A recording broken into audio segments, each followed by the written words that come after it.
Hi everyone, welcome to Torah on Demand. I'm Rabbi Yael Ridberg. As the heartbreaking news broke this week of Israeli-American soldier Omer Nutra, who was presumed to be a hostage in Gaza, was actually killed on October 7th, I was catapulted back a year ago when I traveled to Israel in the aftermath of the terror attacks as part of a solidarity mission from San Diego.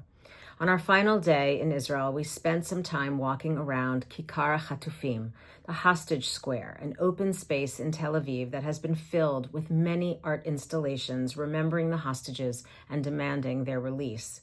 So many different art forms, empty chairs at empty tables, vases of ceramic yellow anemones instead of their traditional red, a small tree with red hearts and yellow ribbons attached with the names of every hostage. It was a replica of a tunnel in Gaza and an enormous digital sign counting the seconds, the minutes, the hours, days, weeks, and months, and now a year since the hostages were taken. The gathering of family members in tents everywhere and the pictures of the hostages as far as the eye can see. The power of inanimate objects to serve and express feelings and connect us is a similar theme woven in this week's parasha of Vayetze. No flowers and candles, of course, in Genesis, but silent stones are witness to history in the text, in passive ways, but in silent ways, and sometimes in manipulated ways, whether by God or moved by humans, but always teaching a lesson. As Jacob prepared to sleep in Luz, the text tells us that he took from the stones that are of that place and he put them under his head. He woke up, shaken by a divine dream of angels ascending and descending a ladder from the earth to the heavens, and took the stone, singular, from beneath his head. And Rashi explains that the stones overnight became one, fused together, and that the difficulty of understanding how this was possible was because the stones quarreled as to which stone would be the one on which Jacob would lay his head, and therefore God just made them into one.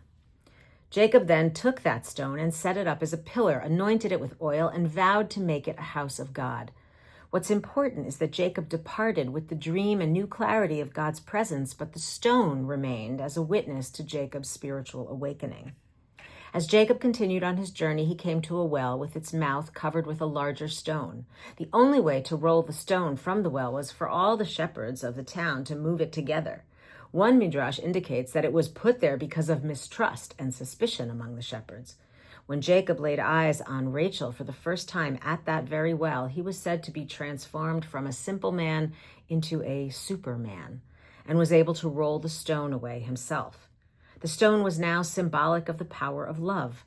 Moving the stone was done with the intention to help, not to hurt, and by moving it, Jacob found the love of his life. Finally, after 20 years with 4 wives and 12 children, Benjamin yet to be born, he fled from his uncle and father-in-law, Lavan. When Lavan caught up with Jacob, intense conflict ensued until a peaceful settlement was offered. The 2 men then collected stones and made a demarcation line, a border between them, and declared that the other could not pass over to do harm. So a single stone once again served as a pillar, a witness to their good relations. The stones of this parasha are monuments to transformation, instruments of love, and a testament to peace. May these stones that indeed contained elements of the human heart serve as models for how the power to comfort is far stronger than the power to hurt. After 424 days, may Omer Nutra's memory be for a blessing. May the remaining 100 hostages be returned to their families, and may the war end for everyone. Shabbat Shalom. Thanks for joining me. See you next time.